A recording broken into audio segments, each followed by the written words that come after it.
I'm Julie. I also work at Build Up with these folks. So the webinar today is kind of a half demo, half open office hours, Q&A to show you what it looks like, to answer your questions about it, about its use, etc. So just a bit of like Zoom housekeeping.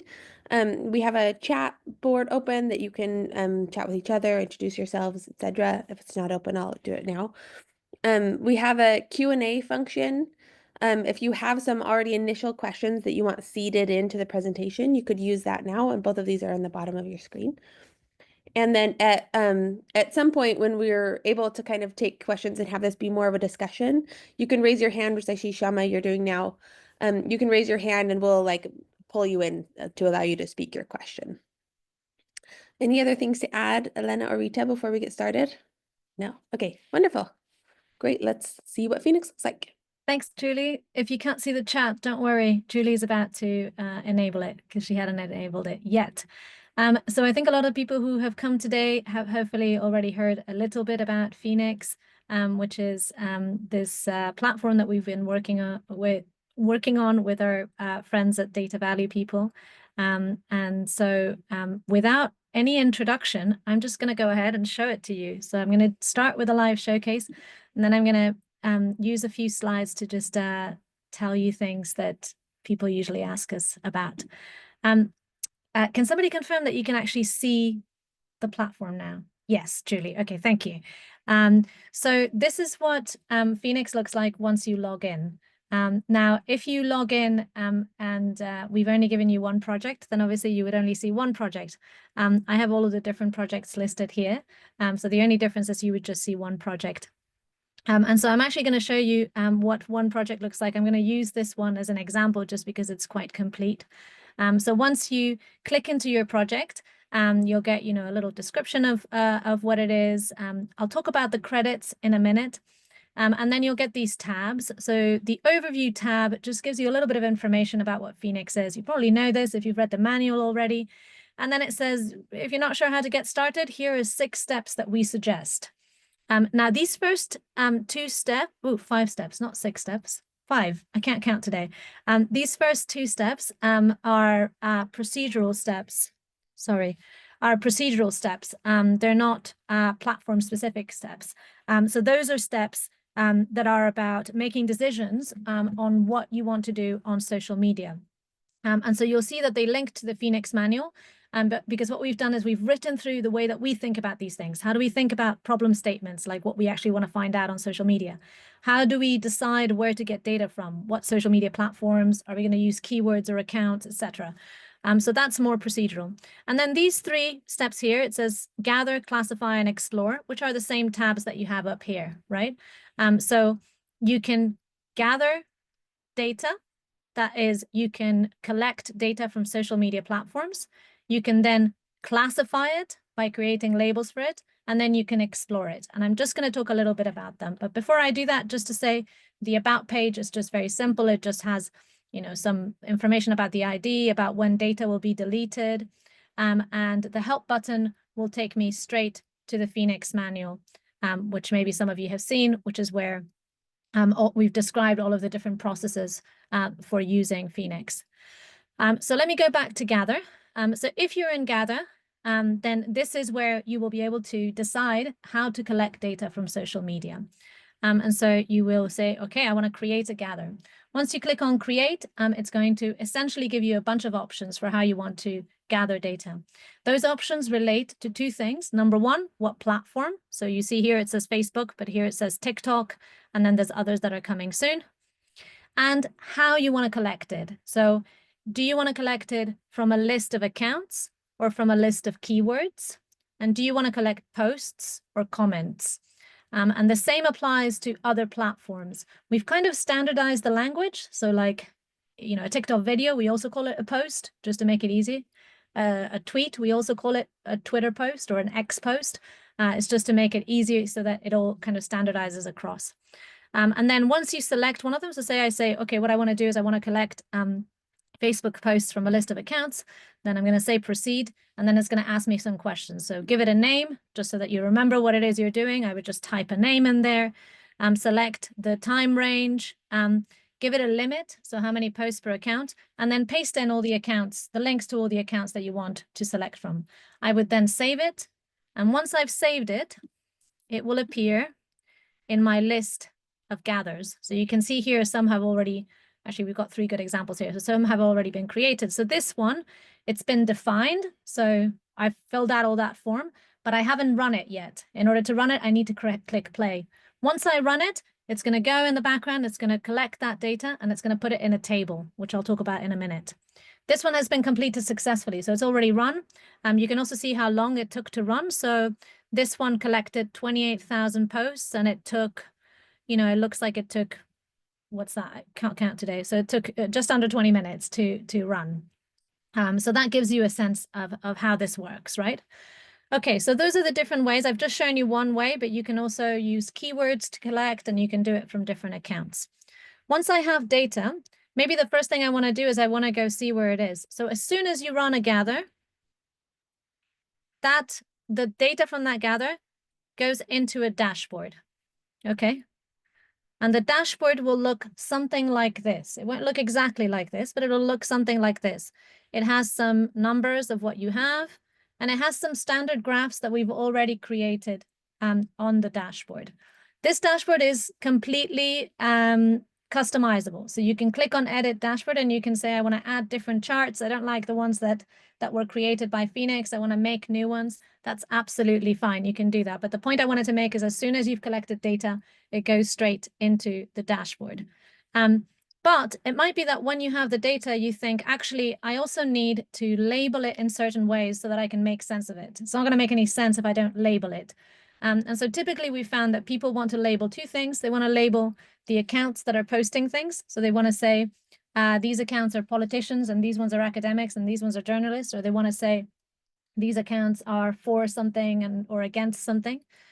Or you might want to label the text of the post themselves, right? So you might want to say, this post is talking about this topic, and this one is talking about this topic. Or you might want to say, this post is using hate speech, this one is not using hate speech. So we have this option here on Phoenix where you can classify the data that you have collected. And so I would click on Create again, and it's going to give me some options.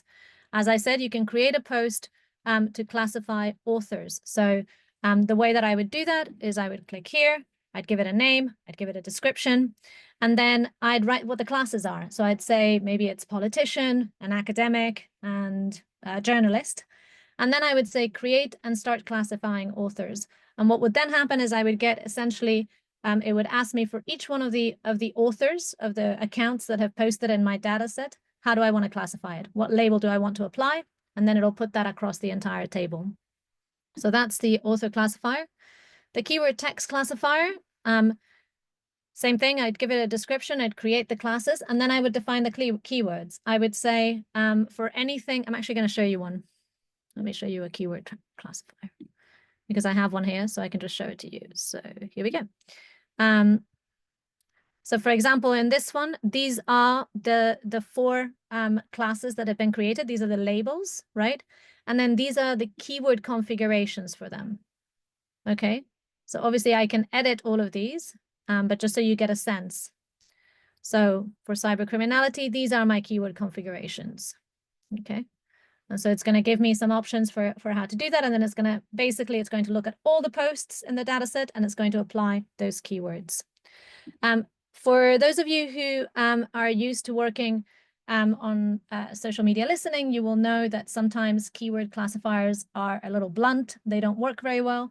And so many of us have started using models that use some kind of machine learning that are based on large language models to classify text. And so in the next few weeks, we're going to make one of those models available. It's called Perspective API, and it was produced by Google Jigsaw. And so that is something that you will be able to apply if you use it. So you'll simply click on Start Applying. If I do it now, it just says coming soon.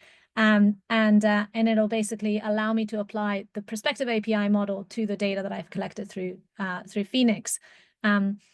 Our vision for the next few months is to continue to add other models.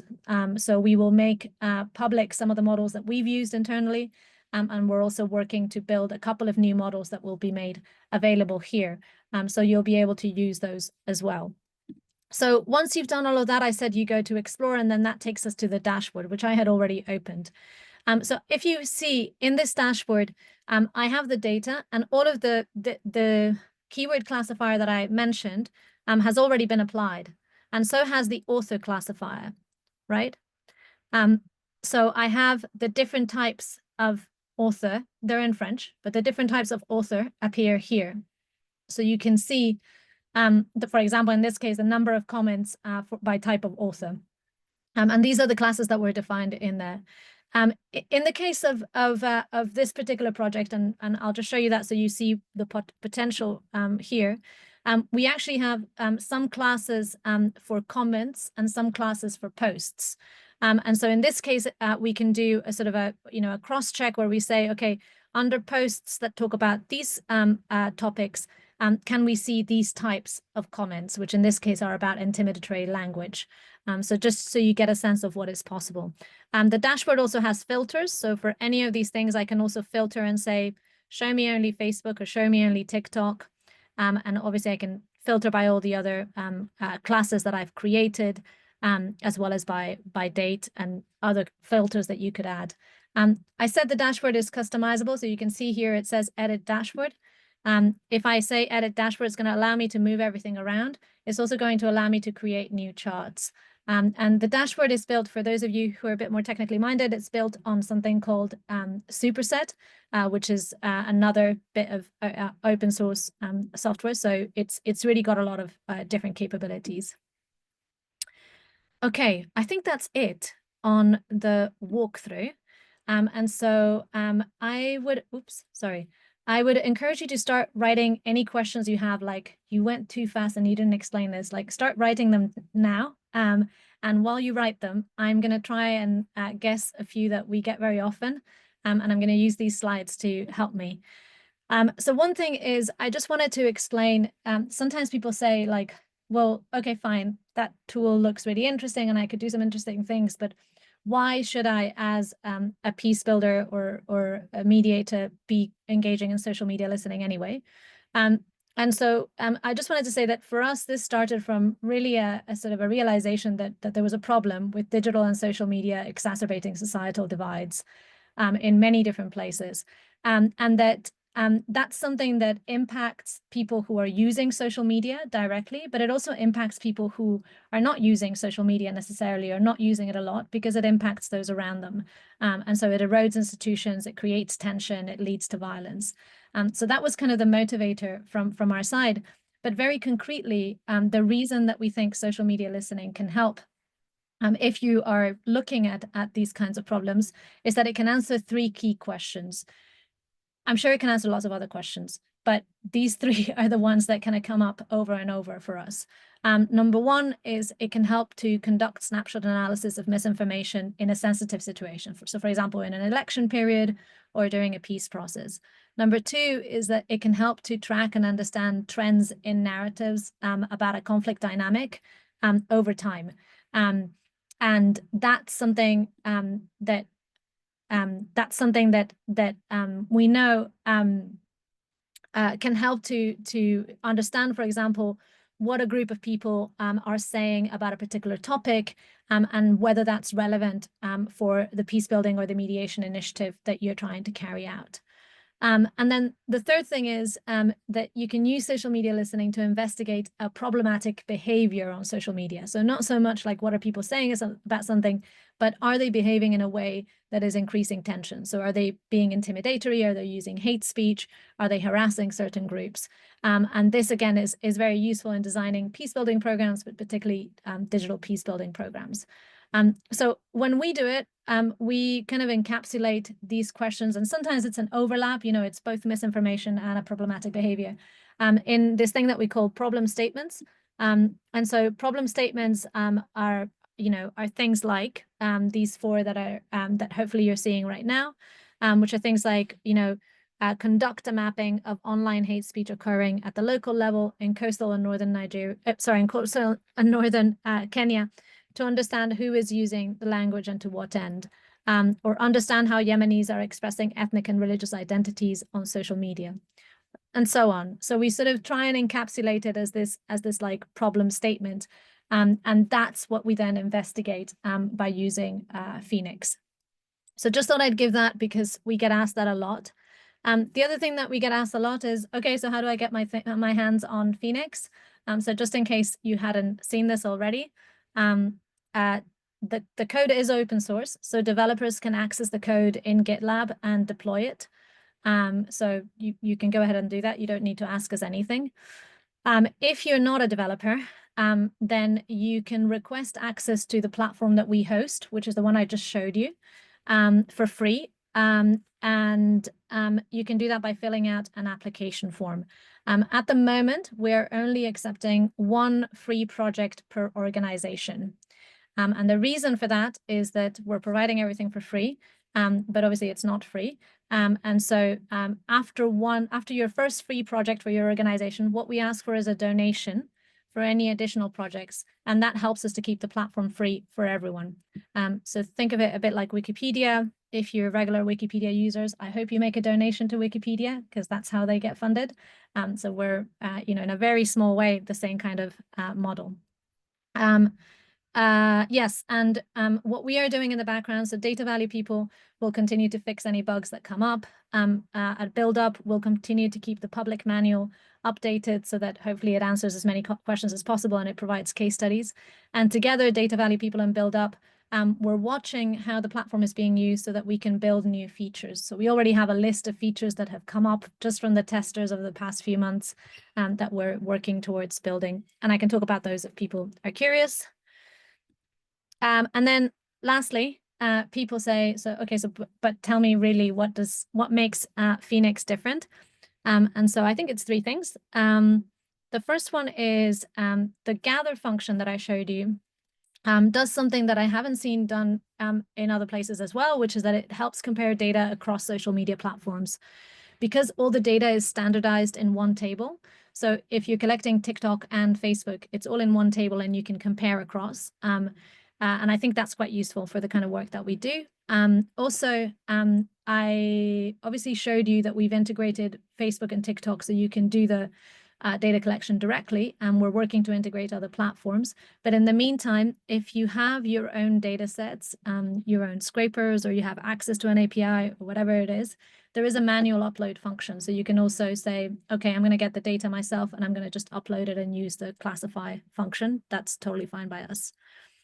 The second thing is that Phoenix Classify is designed to help you make sense of conflict-related issues and not of brand presence. So most of the commercial providers of social media listening are optimized for brand presence. And so they look at certain metrics that are important for that.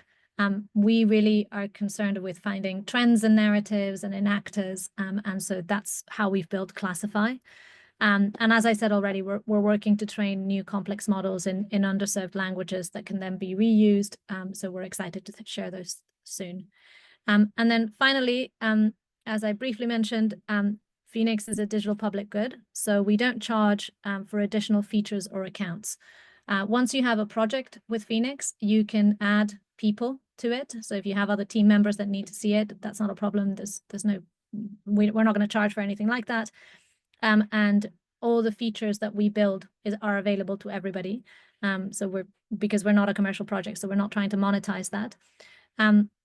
And we are keeping the cost of scraping very low. So each project, if you saw that I had credits at the top of my project, each project is assigned a set of scraping credits. And if you run out of those credits, then you can either ask us for more, or you can make a donation to Phoenix and then we'll increase your scraping limit as well. Which is also to say that all maintenance and development are funded by donations. And also, finally, many of you were probably users of CrowdTangle, and it was sad to make that go away. And Phoenix is not going to go away at the whim of a tech bro. We're here to stay as long as we can make it sustainable. Okay, I think that's it. Thank you for listening. I'm going to turn the slides off and then take any questions and maybe hand back to Julie for that. Okay, great. I'm going to be kind of organizing the questions and calling them in, and then I'll jump in when I can. So there's kind of like several. If you open up the Q&A, Elena and Rita, there are several questions there already, and there's kind of a group of them that are around data privacy, GDPR, ethical use of data. So maybe you could kind of speak to that topic generally, and that will capture all of those at once. Yes. Okay. I haven't read all the questions, so I'm just going to take your word for it and go for it. Yeah. So when we set up a project for anybody, for any of you or anyone who's using it, we also agree on a deletion date for all data. And actually, the deletion date is divided into two sections. One is for personal and private information, as defined by GDPR, and the other one is for all data. So the default is that we will delete both personal and private information and all data after 180 days. If you want to retain it for longer, we need to have a good reason for it. So you need to tell us what the reason is for both of those types. It's possible that we say, or that you say to us, it's okay for us to have anonymized data, so you can delete the PPI data and just keep the rest. And so then we'll delete the PPI data, say after 180 days, and keep the rest for 365 days. So that's how we're handling it right now. PPI and non-PPI data are treated separately in the backend. Yes, I think that's probably the best way to summarize it. There is a privacy policy that I can point to, but that's the overarching way that we're handling it. Also, you saw my version of the backend, but when you have access to a project, only you have access to that project, and as well as the administrators. I think that's all I have to say. So the data's not commingled. Yeah, that's helpful. And then maybe just one addition to that is that the data that is scraped, because someone asked, how do you deal with data privacy issues to get the contents from the platforms? Thank you. All of the data scraped is only from public pages and accounts and threads. That's correct. Yes, thank you. Okay, there's another set of questions that are kind of like, what does this look like? What's the most common use case for Phoenix? Can you give a specific use case from tests you've run, ideally in terms of how a program integrated it? Can you describe a real on-the-ground example? So kind of those in once, which at some point soon we're going to have, I linked the manual in there. At some point soon we'll have several case studies where you can read that, but maybe we could just talk about a couple now. Yeah, for sure. So I can think of so many that I'm sort of having a moment, but let me just talk about two and then you can do more, Julie. Okay. Yeah. So like actually, why don't we do one each? I'm gonna do Sudan. Rita, can you do Sahel? And Julie, you can do a Joker, whichever one you. So in the case of Sudan, so we have been working to support this group called the Coordination Body for the Civilian and Democratic Forces of Sudan, or TACADOM. And one of the things that we were wanting to do was to understand what the conversation about them was like on social media, and what kind of support was there, what misinformation might there be about them out there, and so because you can look at both a particular account and also mentions of that account, then you can get an understanding of essentially what is the conversation around this particular actor. And that's useful as a way of thinking about what narratives you need to counter if you're a peace actor, and what issues you need to be aware of that are coming up for people, like why might there be less trust in you or less legitimacy in you as an actor. So that's one potential use case, is to basically understand your positioning within the narrative and what you need to do about it. Yeah, I can go next. I think that I can respond also to a couple more questions that I saw, because some people were asking also about language, and the one in the Sahel, we actually processed data in French. So there are a couple other languages that Phoenix is not just English. You can get data from. So basically in the project that we were doing, I think with Claudia, who's somewhere here as well in this webinar, we worked with 3 search for common ground teams in Mali, Burkina Faso, and Niger. And what we wanted to do was to understand which actors and which narratives got different types of intimidating comments, right? So we wanted to assess, for example, when we were talking about armed violence, when we talked about elections, when we talked about, I don't know, feminism, and then who talked about what? Was it the media? Was it specific journalists? Was it bloggers? Like, did we find intimidatory content in the comments of those posts, right? Where did people go? Who did they target? How did they do it? And then actually we used this information, this first analysis part, to then build interventions with young people that were aiming to kind of help make the internet be healthier against that intimidation that we were finding. So we used it to know where to go, which narratives we had to start looking into, where could we find them, etc. So this is another use case. Great. And then one more kind of building on the programmatic uses of them. Another one is a project that we were running in partnership with an organization based in the Netherlands, along with us. And we were finding where hate speech and discriminatory language was particularly in Instagram comments.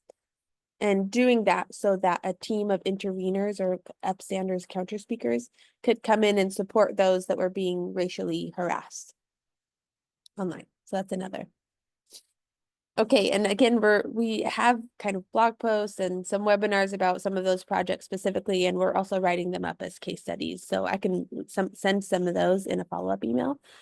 Okay, there's kind of building on the language question. There are several questions about language.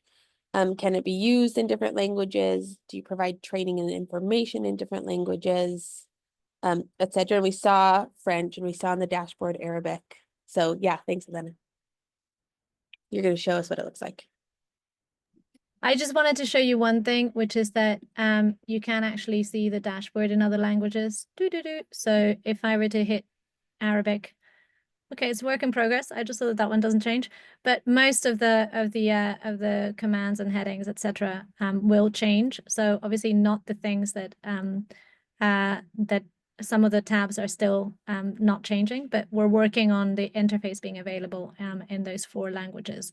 But that's just the interface, right, of the platform. But the actual, like, you can gather data in whatever language you want, and you can build classifiers in whatever language you want. So hopefully you saw when I flashed up the Sahel classifier, a lot of the words in there were not English. In fact, none of them were, now that I think about it. So you can use whatever language you want, and we have used it in Arabic script quite extensively, so we know that gets processed easily. I know that sometimes some scripts can have challenges, and that's something that we'd be willing to work on if a problem comes up. But in theory, it should work for everything without a problem. And just one follow-up on the language. Can you work in multiple languages at once? Like if you want to scrape both English and Arabic? Yes, yeah, so completely language agnostic. You can also work on mixed things. So you can work on like Swahili mixed with English, if that's something that's relevant to what you're doing. Okay. Yeah. And then on the training point, Julie, shall I say something about that? Oh. So right now the manual's only in English. Yes, we would love to make it available in other languages. We just haven't had the funding to translate it. But it's funny because we were talking about that the other day. So yes, we would love to make that manual available in other languages. In terms of providing training, so what we can offer right now, anybody, is a 30-minute onboarding call where we just kind of go, what I just did, but in more detail and with you doing it. And then there's hopefully, there's a lot of information in that manual, and we're going to continue adding to it. If you want additional dedicated, tailored training, then that's something that we're willing to do for a fee, but we just don't have the resources to provide that for free right now. Okay, I think let's go to a series of technical questions now. Maybe starting at Lisa Rednick's question down to Mariazel's, Pablo's, and Theo's, which are all a bit technical. So first, are you able to derive categories from an initial data set, or must you come with pre-established categories? If by derive categories, you mean, do we have a clustering algorithm of some kind that will tell you what are likely topics within a data set? Then the answer is no, but that is on the feature list for 2025. because it's something that I definitely want. So at the moment, what we recommend that you do is you essentially do a gather, and then you do a combination of a brainstorm and a search of the data set to find keywords to use as classifiers. That's my advice. But we don't have topic modeling in it right now. But you have the data so that if you had the ability to do topic modeling, that's something you could do. Totally. So if you want to like export the data set and then go do it somewhere else and then come back and add the key, like you can yeah, hack away basically. Cool. Okay, how often are the contents that you gather updated? Is it live data gathering? This is such a great question, because the answer is it depends on what you mean by that. So when you start a gather, it gathers it immediately. You saw that the 28,000 posts in that gather that I showed you, it took 20 minutes, less than 20 minutes to gather them. So in that sense, it is live. What we don't allow is for you to keep the gather on. In other words, for it to keep updating minute by minute. And the reason for that is not that we don't have the technical capacity for doing it, but that we're worried about people forgetting to turn it off, and then we get the bill for you forgetting to turn off the tap. So what you need to do is you need to go in and click play again. So say, for example, that you want to do daily monitoring, then you would set up your gather and you'd hit play and it would gather the past day. And then you'd come back in at 9 a.m. the next day and you'd hit play again. And then it would do it again, and you'd have to wait 5 or 10 minutes or whatever it is. So we're hoping that means it's got the functionality of live data monitoring without somebody turning on the tap and forgetting to shut it. Right. Okay. Talking about Pablo's question now, is it possible to work in a project based on Facebook, for example, establish the labels, work with output, and then do the same on other platforms where you don't have to do it again? Like, can you classify data from one platform, get the data from another? Yeah. Right. Yes. I mean, so the classifiers apply to all the data across all the platforms. So when you have a project, in that project, you can run gathers for different platforms. So in fact, the project I showed you for the Sahel has gathers for both TikTok and Facebook. And then there's one classifier that applies to all of the data, whether it's Facebook or TikTok. I think that answers the question. Okay. So. Yeah, Pablo, let us know if it doesn't. Okay, and then sort of on the theme of classification, can you talk about how Perspective API interacts with Phoenix? Yeah. So do people know what Perspective? So Perspective API is a classifier, right? What it does is it classifies text according to a set of labels that are, there's a number of different ones, but the most famous one is toxicity. So there's toxicity. I don't remember them all off the top of my head. Maybe somebody can look at, Rita or Julie, you can look them up for a second, but it's like toxicity, severe toxicity, identity attacks, and then there's a couple of others that I can't remember right now. And so what Perspective does is it finds text that, according to its model, is toxic or is an identity attack. Thank you, Theo. And then it basically says, okay, this post contains that. So it contains toxicity, it contains, etc. So what we've done is basically, once you have a data set in Phoenix, if you say you want to apply Perspective API, it's an interface built on top of the API. So instead of having to like use it directly, it'll just give you, and it'll say, okay, of the categories that Perspective API has, so toxicity, profanity, etc., which ones do you want to apply to your data? And then you'll select the ones that you want to apply, and then it'll apply them basically. So the output you will get is your posts classified according to the Perspective API model. One thing I should say about Perspective is that it only works in a handful of languages, actually quite a lot, but a set of languages. It doesn't work in all languages. And all of the documentation for that is on the Perspective API webpage, which I'm happy to share in a second. Great. Okay, another good technical question is, can administrators see what users or organizations are searching on the platform? Yes, is the answer. But here is the other answer.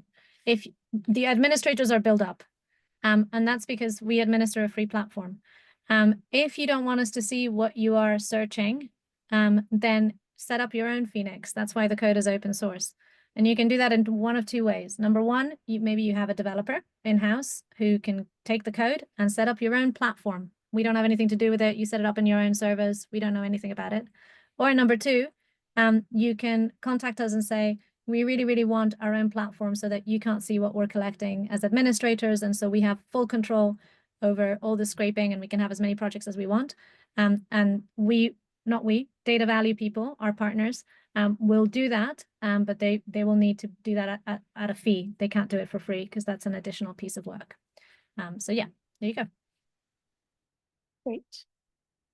Okay, I'm thinking we should move now to some of kind of the programmatic / strategic kind of questions. Like what lessons have you learned in terms of identifying what sites to monitor? Do we start with that one? Can you say that again? Yeah, the question is, what lessons have you learned in terms of identifying what sites to monitor? Do you want to try and answer that? Yeah, I can.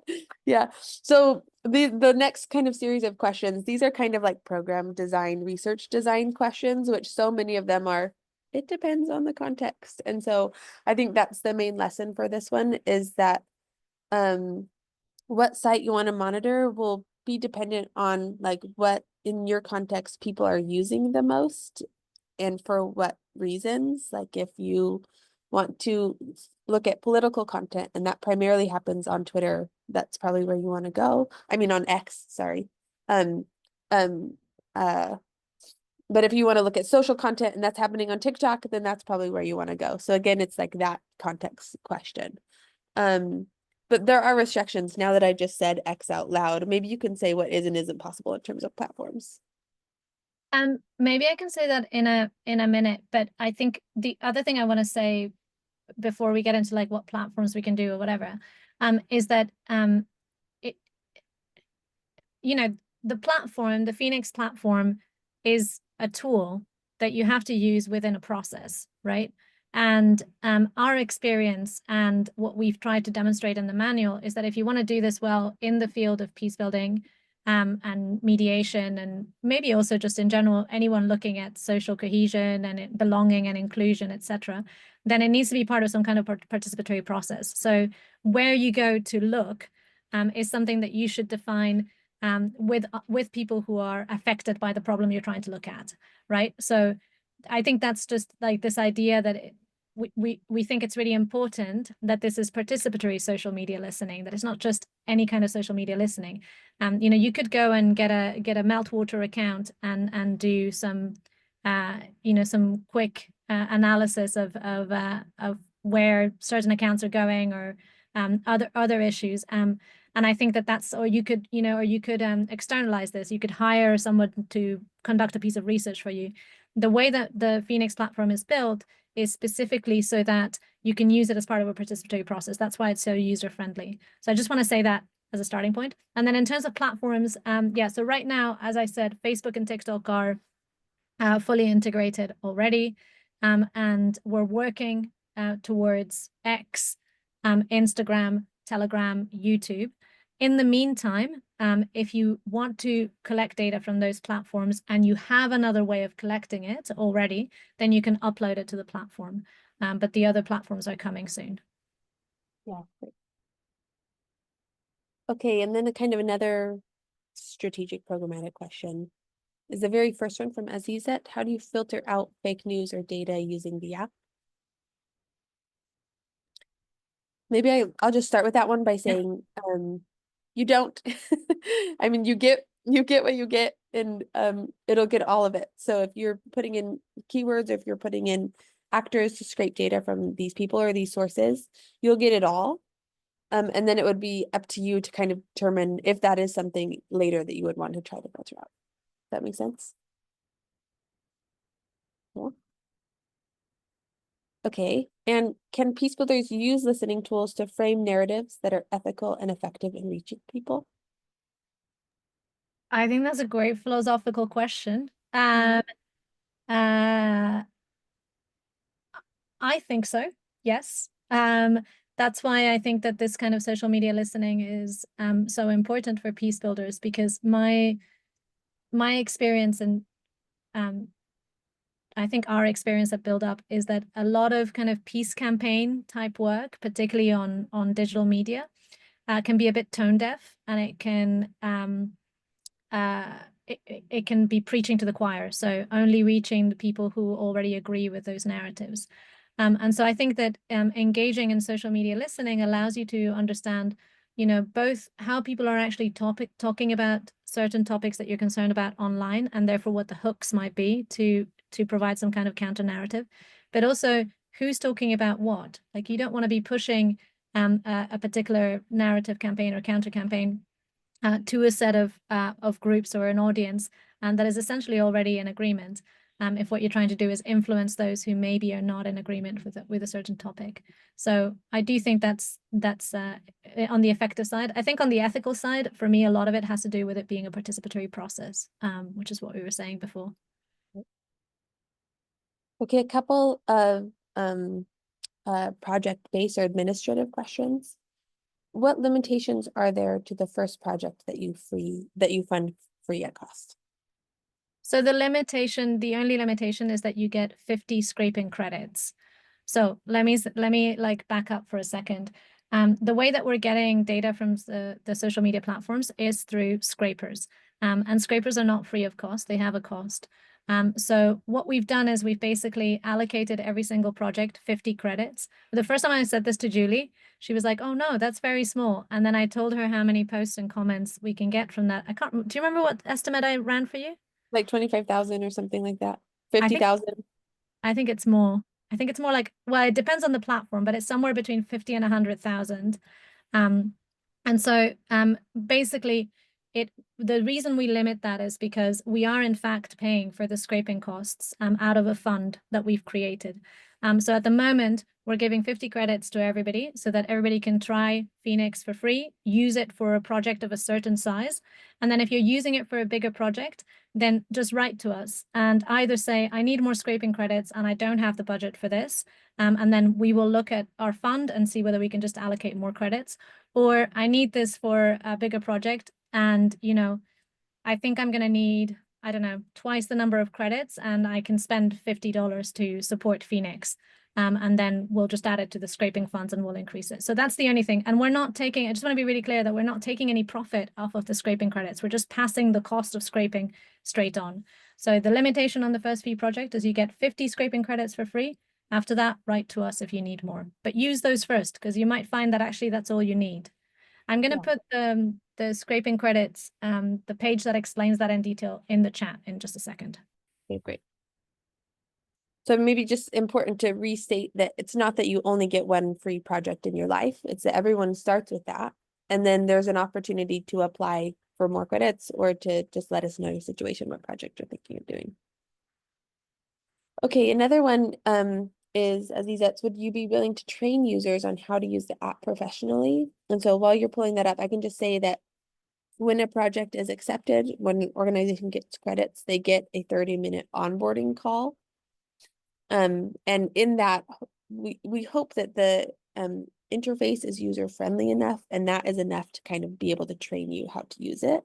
And then we're available for questions to an extent. But it's not currently a situation where we could be trainers for the app in a more sustained way. Is that true? Yeah. There are situations where we're partnering with an organization and we have a project that we're doing together, in which case there's a lot of accompaniment in using the platform. Okay, all right. Let's do this one from Mary Zels. If you are getting content only from public pages, how do you complement the analysis with contents from the voices that may not be represented in these public accounts to be sure that you have an overarching and complete view for the case study? This is, again, kind of one of those strategic research questions. I think there are many ways to do that. I just want to be clear that this is not something that you could do inside Phoenix. So this is about your process. So the way we do it is sometimes we have discussions with people who, so we use the analysis to essentially prompt a discussion in a focus group, including of people who might not be regular social media users. We also think that the use of surveys and opinion polls is really important to understand how people are experiencing both the conflict and digital media. I personally also think that it's quite interesting to look at, and we're actually doing a pilot on this in Kenya, to look at methods to ask users to let us look at their news feed data in an anonymized and ethical way, so with consent, so that we understand what's happening in private feeds as well. But none of these things are things that you can do with Phoenix. Phoenix is just for looking at public page data. The reason I think that's interesting is not because, like, I would never suggest that what you get from Phoenix is what people in, Spain think about immigration. I would say it's what is happening in public digital spaces in Spain about immigration, and that's important to the immigration debate. Yeah. Okay, let's do one more question from Marizel, which is it possible to share with you data sets from other data sources like news from digital press? This is kind of in the same vein. Yeah. Contribute to the amount of data that you have to offer to users. Yeah, so already we have a process. If you want, I didn't say this, but if you want to, the data set that you can easily send us and we will add it to your project directly is if you have a data set of incidents of like conflict events. So I don't know if you're familiar with ACLED, but we've built it on the same format as ACLED. So if you're using ACLED and you're downloading those conflict incidents, then we can add that to your project very easily. And we're going to make that something that you can do, like that users can do directly in the next months. We just haven't gotten around to that. We did actually talk about would it make sense to integrate one of the many services that provides media sources like GDELT, but that's kind of longer down the track.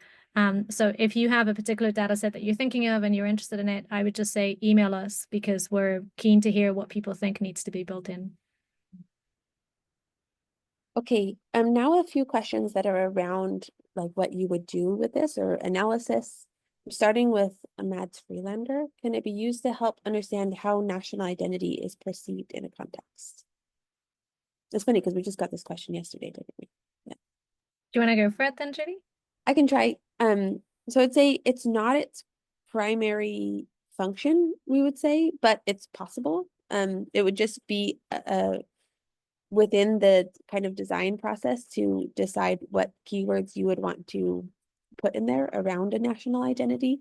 Like, for example, if we wanted to understand how Spain was perceived in Morocco or something, then we would be looking for keywords about Spain that's maybe in Arabic and try to geotag that in certain ways via like the types of terms that people use.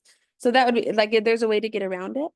There are social media listening platforms specifically dedicated to brand identity, which could fit this need a little bit better. Like if you're using something like Brandwatch and you wanted to look at all of the national accounts, national social media accounts, for example, in a place, then like that could be a better use for that. But yeah, anything to add?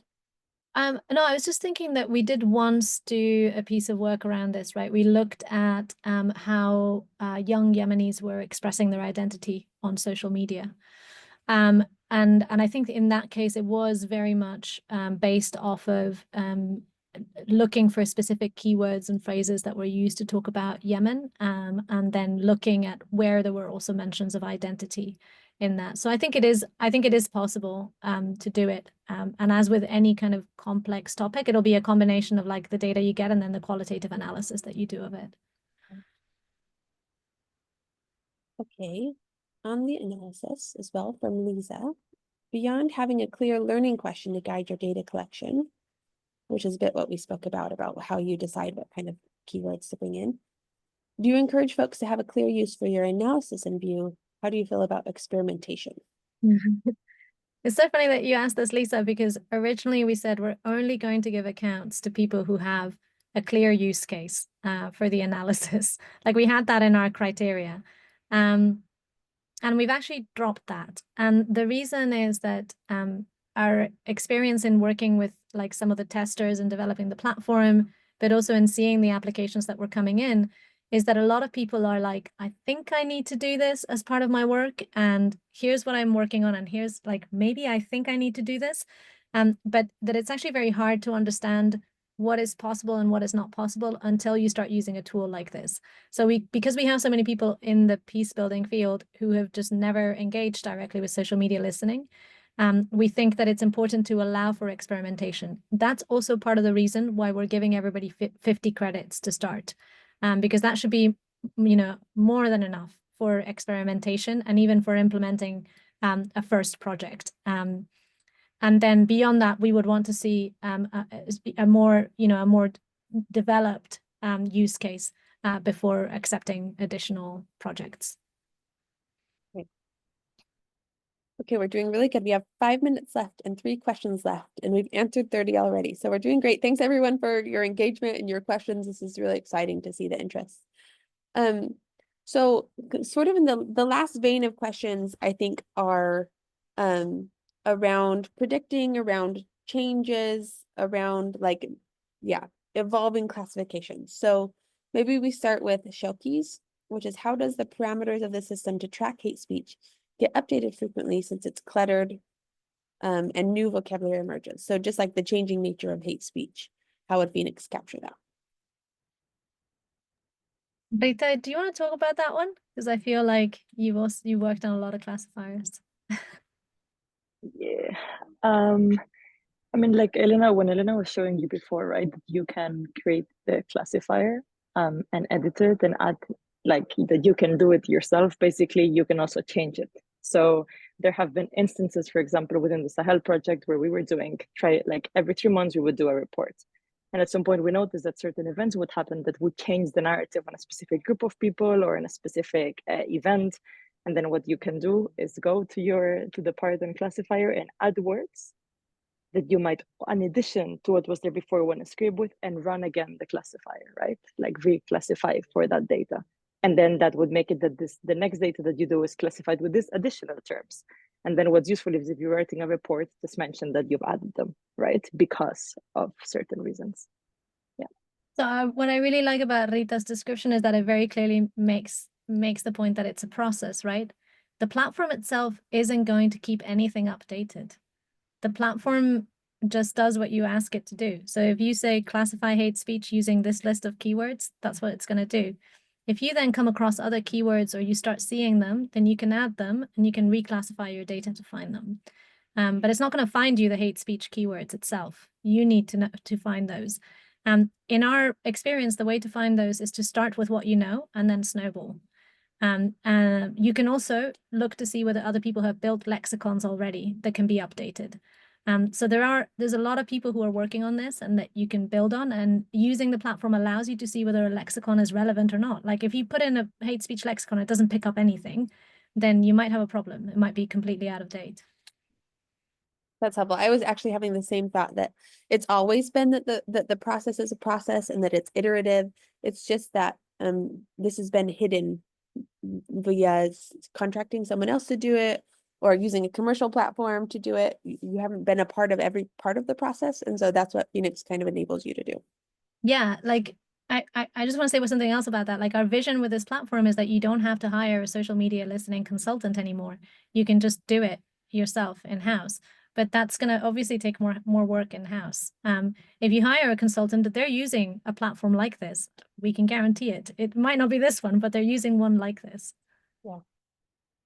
Great. Okay. Do you put social media accounts under the classifiers like authors, politicians, journalists, or does the app do that? So this is again like an active interaction with the platform. So you put a list of the accounts that you want to collect posts from. You put that without classifying them or anything. And then if you want to classify them, like if it's important to you to know which ones are politicians, which ones are journalists, whatever, then you can create a classifier. And just basically it's like every time, like for every account that you have, you select what it is. Is it politician? Is it journalist? Like what is it? And then you have a summary of that in the dashboard. Yeah. Great. Okay, finally, do you think it could be used for predicting or monitoring political turmoil or civil unrest? This is like a peace building question. Monitoring, yes. I think that the predictive power of social media is really mixed, because sometimes, like our colleague Caleb said about the Kenyan elections, when he was doing analysis online, it sounded like there was a war, and then he would walk out on the street and there wasn't a war. So I don't know about the predictive power of social media. I feel like that's like a really big debate that a lot of people have written about. It can certainly be used for monitoring if you have the right keywords and you're looking at the right accounts. Yeah. Wonderful. Okay, that is a clear Q&A board.